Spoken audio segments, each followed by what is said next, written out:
the 49ers know what they're doing on the cap. If they want to keep Nick Bosa and Brandon Aiyuk, they will keep Nick Bosa and Brandon Aiyuk, and I have absolutely 100% zero doubt about that. Okay, those two, but then you look at the rest of the roster and you start to add up the numbers of the players that they have under contract for next year, and you realize that something's got to give and somebody's got to go. And Parag has been brilliant, the capologist, Parag Marathe, of kicking these contracts down the road, but at some point, the chickens come home to roost. And right now, you can hear the chickens, and they're getting ready to come home and start. Sometimes they come home and just get restructured. Right, but you get to a certain point where you run out of restructures. Yeah. I mean, we'll see. I mean, I mean, Nick Bosa's contract, none worry. Oh, it's going to get done. But it'll get done, and it might be at the expense of somebody. Yeah, and that's a next year thing. I don't think so, but depends on the structure, but that's fine. Yeah, I look at Nick Bosa and the 49ers, and if they all were motivated for, what's today, say the 2nd? If they were all motivated for Nick Bosa to be there on August 2nd, Nick Bosa would be there. I don't think they give a rip that he's not there on August 2nd. I think that actually helps him. Why wear him out right now? Let's go to Mike in Idaho. Hey, Mike, you're on with Willard and Dibs. What you doing? Hey guys, love your show. You're what I watch through my day at work. Look, I kind of agree with both of everybody. You can be a fan of Brock Purdy or Trey Lance or just the Niners, like I am. Whoever wins, I want them to win.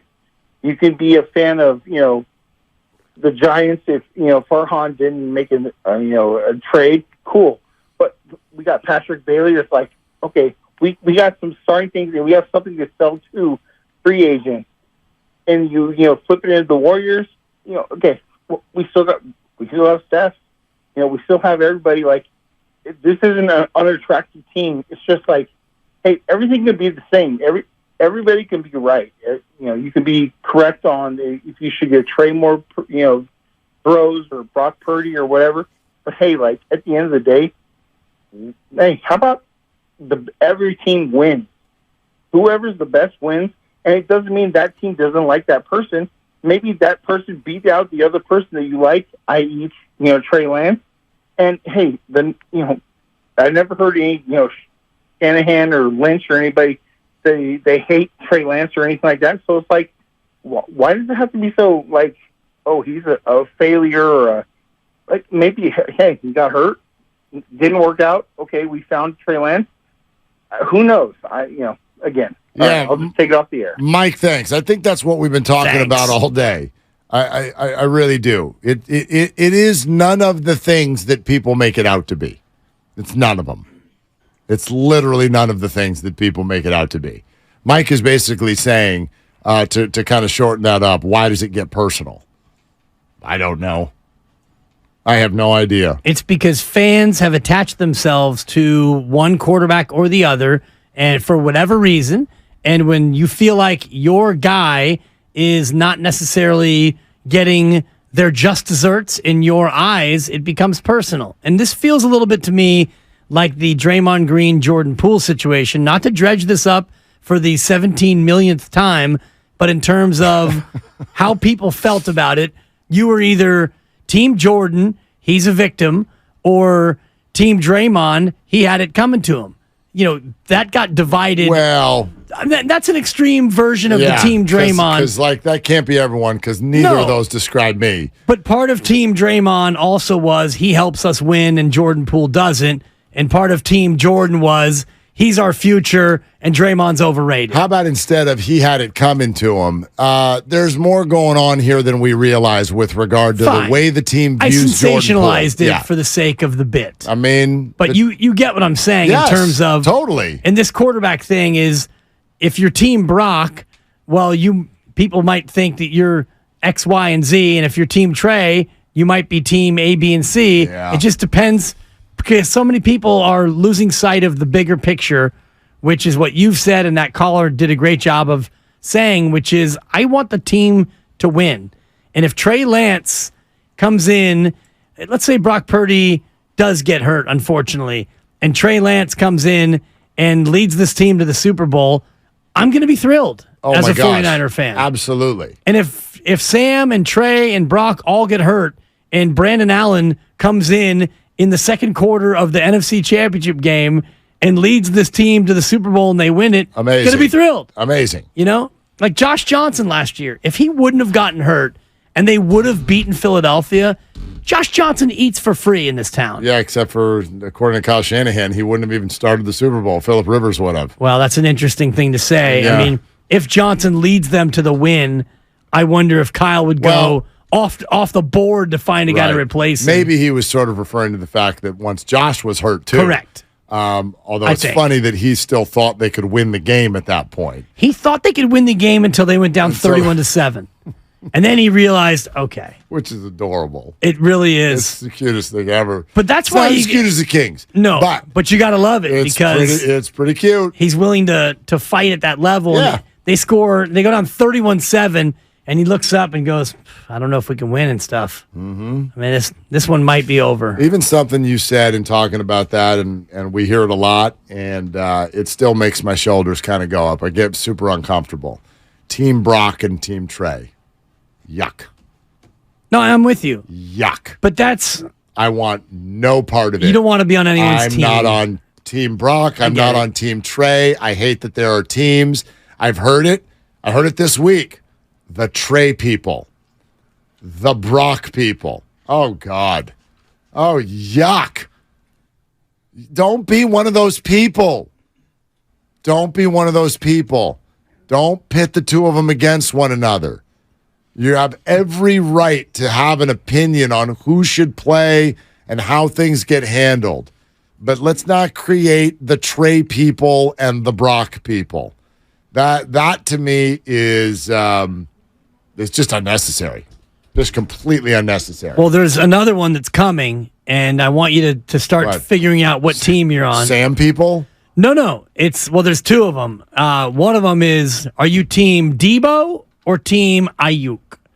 Because I'm Team both. Well, they may have to choose between the two. They might, but I actually don't think that they do. Well, that's actually not an allowable answer when we're drawing up teams. Well, too bad. You're going to have to, at some point, I disagree. choose up sides. Why? Because it's going to be a thing. It's going to be a thing, but it's not a Sharpie. It's not. I don't have a strong opinion. No, yeah, I got a very strong opinion. The Niners can keep both. The Niners can keep both. I absolutely firmly believe that. And I believe that they will if Brandon has the year that everyone thinks he's going to have. There's your big if. It's not Brandon or Deebo. It's how do we feel about this 6 months from now? What if Deebo's awful? What if Brandon doesn't do what he's been doing? What if both are great and you can't afford both of them? Because Aiyuk, the Deebo's already done. The more likely scenario is both are good. And Brandon Aiyuk has another breakout year, and he wants that paper. And I think that they can figure it out. Oh, boy. You are a dreamer. I am, but it's not that. It's that I have lived through 800 times where people are like, Niners can't afford it. Niners can't afford it. Niners can't afford it. Bang. There's the tweet. Niners afforded it. Were you on Team DeForest or Team Armstead? Now because listen, they had to make a choice. Now, that's not necessarily true, and I know this for a fact. Okay. This is a sourced conversation. Don't you wag your index finger I am at going to wag me because they couldn't afford both. Not true. They couldn't afford it because DeForest outpriced himself. There's two different things here. The 49ers, and I know this for sure, there was second source offer on the table. For how much? That's the problem. Right. They felt like DeForest was being completely unfair. And that happens. That happens with every team in sports. A.J. Brown is no longer a Titan. There's a certain point where you go, it has nothing to do with whether we can afford you. It's what, right? Tyreek Hill's not a Chief anymore. Why? You think the Chiefs couldn't afford him? Or the Chiefs went, we think we could win the Super Bowl without paying you $30 million, dog. We got an amazing quarterback who can throw to a number of different receivers. So when Brandon Aiyuk has a better year than Deebo this year, and he is a better receiver than Deebo by most assessments. And Christian McCaffrey is here now, so you're not going to need Deebo to run the ball as much. So Aiyuk could have a better year than Deebo, and he's going to want Deebo's contract plus, and you think that they're going to be able to keep both? Well, you think Aiyuk is going to limp in and say, I don't want what Deebo has? No, you're creating a scenario. First of all, I'm creating the most likely scenario. I don't think so. I'm not telling you that Deebo can't be traded. Sure. It is possible that they don't keep both, but we have a whole season to see before we know what the situation is. Did Brandon have this 1,400-yard season? Did he not? Is Deebo healthy? Is he not? Does Deebo look like he's declining? Deebo spent all year or all training camp so far telling us that he stunk last year. Does he bounce back? We got a whole season, and the only thing we know for sure is that we never feel in February the way we did in August. There are surprises and a journey and a story that need to unfold. Deebo's cap number is 28.6 next year. Is it possible that is it possible that they traded one of them? Trade Deebo? Sure, it's possible, but I also think it's very, very on the table that both get paid. Yeah, I don't think it's very likely that both get paid here. I don't see it. If I look, I'm looking at their cap numbers next year, and we're going to go to the phones because people are excited about this conversation.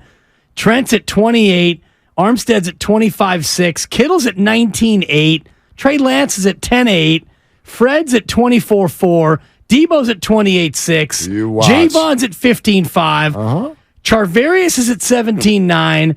McCaffrey's at 14. I haven't even mentioned Nicky Bosa. You make it sound like they can't fit all those guys. They are right now. But their cap numbers aren't this right now, Mark. I understand that. And the cap number in the NFL is going to be bigger than it is right now. Yeah, but I don't know how much bigger. I know. There's all kinds of stuff we don't know. Right now, they're $13 million over the cap next year without Nick Bosa. You watch my boy Parag do his thing. Look at you. You watch. Team Parag. Absolutely. This is stunning that you're siding with management. I've never. You catching me off guard. Because Parag's done such a crappy job. He's been amazing. Thank you. But at some point, you gotta pay the piper. When are y'all gonna see amazing and point it out? I pointed out. I can't stand that this medium's only about pointing out the bad.